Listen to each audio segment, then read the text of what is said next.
America మాజీ అధ్యక్షుడు రిపబ్లికన్ల ప్రస్తుత ప్రెసిడెంట్ నామినీ అయిన డొనాల్డ్ ట్రంప్కు ఓటమి భయం పట్టుకున్నట్లుంది. అమెరికా ఎన్నికల రాజకీయాన్ని ట్రంప్ కంపు చేస్తున్నారు. ప్రత్యర్థిని రాజకీయంగా ఎదుర్కోలేక జాతి వివక్ష వ్యాఖ్యలతో వికృత వ్యూహాన్ని అమలు చేస్తున్నారు. గత ఎన్నికల్లో ట్రంప్ రేసిస్ట్ వ్యాఖ్యలపై తీవ్ర దుమారం రేగగా రాబోయే ఎన్నికల నేపథ్యంలోనూ ట్రంప్ రేసిజాన్ని రెచ్చగొడుతున్నారు. డెమోక్రాటిక్ పార్టీ అధ్యక్ష అభ్యర్థిగా ఉన్న భారతీయ మూలాలున్న కమలా హ్యారిస్ పై నోరు పారేసుకుంటున్నారు. ఇంతకీ ట్రంప్ చేస్తున్న కంపు ఏంటి? దీనిపై కమలా హ్యారిస్ ప్రతిస్పందన ఎలా ఉంది? అమెరికా ఎన్నికలపై ఇది ఎలాంటి ప్రభావం చూపనుంది? Let's focus.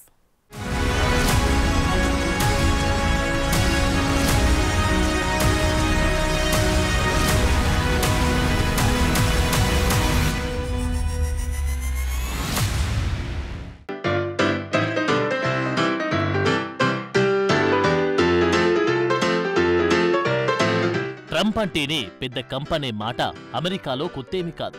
ట్రంప్ హావభావాలు, ఆయన చేసే వ్యాఖ్యలు కూడా దానికి తగ్గట్లే ఉంటాయి. గతంలో యుఎస్ అధ్యక్షుడిగా ఆయన ఏం చేశాడన్నది పక్కన పెడితే డొనాల్డ్ ట్రంప్ ఎప్పుడు కనిపించినా కంపు ఖాయమనే ధోరణి కనిపిస్తుంది. ఎలాంటి సందర్భంలో అయినా కాస్త తేడాగానే వ్యవహరించడం ఆయన స్థాయి. ఇక ప్రత్యర్థి పార్టీ పైన విమర్శలను కూడా వికృతంగా ప్రజెంట్ చేయడంలో దిట్ట. ఎదుటి వారిని అనుకరిస్తూ అవహేళన చేయడం గొప్ప టాక్టిక్ గా అనుకుంటారు. రాజకీయాల్లో సెటైర్లు, కౌంటర్లు కామనే అయినా ట్రంప్ దగ్గరికి వచ్చేసరికి నా రూటే సపరేట్ అన్నట్లు మాట్లాడడం ట్రంప్కే చెల్లుతుంది. నవంబర్లో జరగబోయే అమెరికా అధ్యక్ష ఎన్నికల నేపథ్యంలో ట్రంప్ పద్ధతి మరింత ముదిరినట్లే కనిపిస్తుంది. నిన్నటి వరకు ప్రత్యర్థి జో బైడెన్ వయసు, మానసిక ఆరోగ్యాన్ని హేళనగా మాట్లాడిన ట్రంప్ ఇప్పుడు ప్రెసిడెంట్ రేసులో ఉన్న కమలా హ్యారిస్ ను టార్గెట్ చేస్తున్నారు. అమెరికా రాజకీయ జీవితాన్ని విమర్శించడం మానేసి కమల పేరు, జాతిపై రేసిస్ట్ వ్యాఖ్యలు చేస్తున్నారు.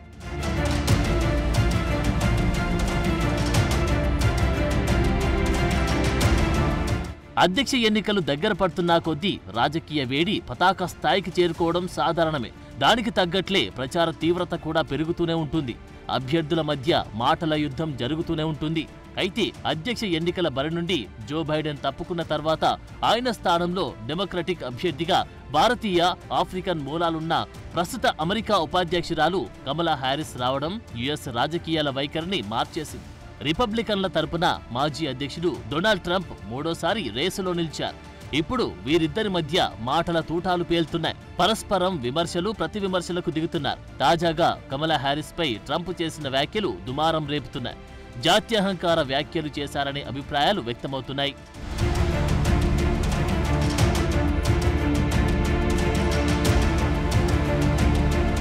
చికాగోలో National Association of Black Journalist ఏర్పాటు చేసిన ఓ కన్వెన్షన్లో డొనాల్డ్ ట్రంప్ విలేకరులతో ముఖాముఖి మాట్లాడారు. సుమారు 1000 మందికి పైగా ఇందులో పాల్గొన్నారు. వాళ్లు అడిగిన పలు ప్రశ్నలకు సమాధానాలు ఇచ్చారు.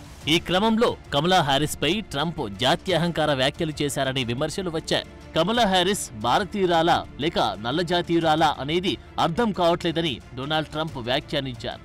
ఇటీవలి కాలం వరకు ఆమె భారతీయతను ప్రోత్సహించేలా వ్యవహరించారని, భారతీయ వారసత్వాన్ని మాత్రమే ప్రచారం చేశారని, ఇప్పుడు నల్ల జాతీయురాలుగా గుర్తింపు పొందడానికి ప్రయత్నిస్తున్నారు అని ట్రంప్ అన్నారు. భారతీయులన్నా, నల్ల జాతీయులన్నా తనకు ఎంతో గౌరవం ఉందని, అయితే కమల ఏంటో తెలియట్లేదని ట్రంప్ హేళన చేశారు.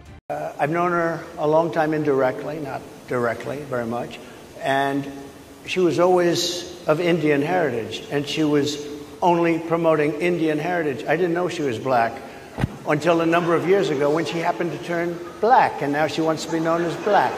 So I don't know, is she Indian or is she black? She has always identified as a black woman. She went to a historically black college. I respect either one, but she obviously doesn't, because she was Indian all the way, and then all of a sudden she made a turn and she became a black person. Just to be clear, sir, do you believe that I think somebody should look into that too when you continue in a very hostile, nasty tone. I have been the best president for the black population since Abraham Lincoln. That's my answer. Kamala Harris జన్మతః భారతీయురాలే అయినా దేశంలో ఉన్న పరిస్థితులను సొమ్ము చేసుకునేలా ఇప్పటికిప్పుడు నల్ల జాతీయురాలుగా వ్యవహరించడం మొదలు పెట్టారని ట్రంప్ చెప్పారు. నల్ల జాతీయుల ఓట్లను ఆకర్షించడానికి ఆమె ఆ ముద్రను పొందే ప్రయత్నం చేస్తున్నారంటూ పరోక్షంగా ఆరోపించారు. అలాగే మాజీ అధ్యక్షుడు అబ్రహాం లింకన్ తర్వాత నల్ల జాతీయుల కోసం అత్యుత్తమ ప్రెసిడెంట్ నేనే అని ట్రంప్ ఆత్మస్తుతి చేసుకున్నారు. అయితే కమలా హ్యారిస్ జూలై 21న తన అధ్యక్ష ఎన్నికల ప్రచారాన్ని ప్రారంభించినప్పటి నుండి ఆన్లైన్లో ఆమెపైన అనేక లైంగిక జాత్యహంకార దాడులు కొనసాగుతున్నాయి. సామాజిక మాధ్యమాల్లో కొందరు ఆమె జాతి గుర్తింపును ప్రశ్నిస్తున్నారు. అయితే కమలా హ్యారిస్ పై వ్యక్తిగత దాడులను మానుకోవాలని, బదులుగా ఆమె విధానాలపై దృష్టి పెట్టాలని రిపబ్లికన్ పార్టీ నేతలు పార్టీ వర్గాలకు విజ్ఞప్తి చేస్తున్నప్పటికీ కమలా హ్యారిస్ పైన తన మాటల దాడి తగ్గించబోనని ట్రంప్ చెప్పడం విశేషం.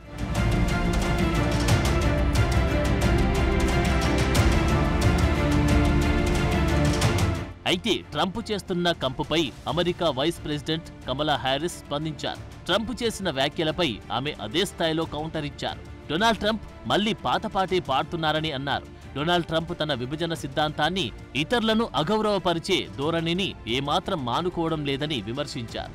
అమెరికాకు ఇలాంటి నాయకులు కాకుండా ఉత్తమ నాయకులు కావాలని అన్నారు. భౌతికంగా కనిపిస్తున్న వైవిధ్యాలను మరింతగా విడదీయొద్దని హితవు పలికారు. అందరినీ ఐకమత్యంగా ఉంచాల్సిన బాధ్యత అమెరికాపై ఉందని అన్నారు. నిజాలను నిర్భయంగా చెప్పాల్సి వచ్చిన సమయంలో శత్రుత్వం, కోపంతో స్పందించేవారు అమెరికాకు వద్దని, వాస్తవాలను అంగీకరించి ధైర్యంగా చెప్పే నాయకులు మనకు కావాలని కమలా హ్యారిస్ ట్రంప్పై కౌంటర్ అటాక్ చేశారు. Donald Trump spoke at the annual meeting of the National Association of Black Journalists. And it was the same old show. The divisiveness and the disrespect. And let me just say, the American people deserve better. The American people deserve better. The American people deserve a leader who tells the truth, a leader who does not respond with hostility and anger when confronted with the facts. We deserve a leader who understands that our differences do not divide us. They are an essential source of our strength. నిజానికి black journalist కన్వెన్షన్లో Trump పాల్గొనడం ఎన్నికల ప్రచార వ్యూహంలో భాగంగానే జరిగింది.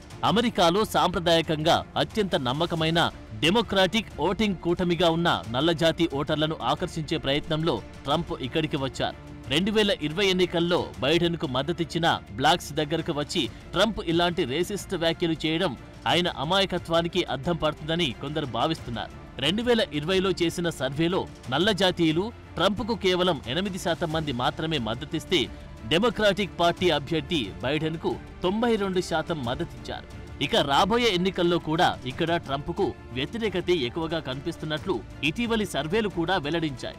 అందుకే ఈసారి ఎన్నికల్లో చికాగోలో ట్రంప్ ప్రచారం చేయాలని రిపబ్లికన్ పార్టీ ప్రోత్సహించింది. దీనికి తోడు జూన్లో జరిగిన ప్రెసిడెన్షియల్ డిబేట్లో జో బైడెన్ పేలవమైన ప్రదర్శన తర్వాత ఈ ప్రాంతంలో బైడెన్కు మద్దతు తగ్గింది.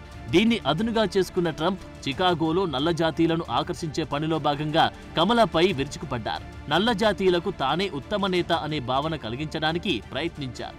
అయితే ఇక్కడే ట్రంప్ కథ అడ్డం తిరిగిందా అనే సందేహం కలుగుతోంది.